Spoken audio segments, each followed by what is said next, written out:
if you follow the news and the economic news, you listen to the different people like Peter Schiff and Ron Paul and Paul Craig Roberts and Alex Jones and those kind of guys that present maybe a grim but nonetheless more realistic image of the state of the Western world, then you know that it's going to be a short time or a longer time, but at a certain point it's going to be impossible to import stuff because the US dollar is going to be devoid of any value, and the same goes for the euro probably, or the eurozone will break apart, and that's going to be hardship for many people and mayhem for many other people. People think that they're going to be fighting and all kinds of revolutions, but the solution in the end will come when people once again are able to make things that they need.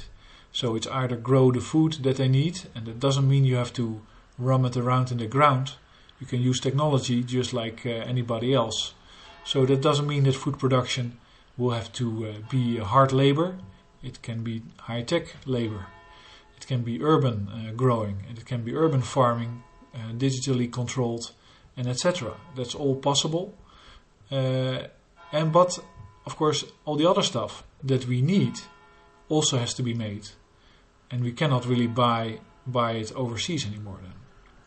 So the solution really comes, and also the competitiveness of the US and of Europe increases once again when everybody realizes that it's the skills of making that are very important, and that those skills need to be developed. And there are some economists that put that in some kind of very delicate language where they say we have to have a specific skill development or something. But it's simply learning how things work, learning how to make stuff. And here's a very good example that I want to show, and I have to keep this video short because somehow this machine that I'm recording with makes it very long. But this is a German guy, and he went on an incredible journey to build a Russian fighter jet from scratch. He makes a wooden model, makes it very realistic, then creates a plastic mold, and in the end he has a flying airplane of about 3 meters long with jet engines.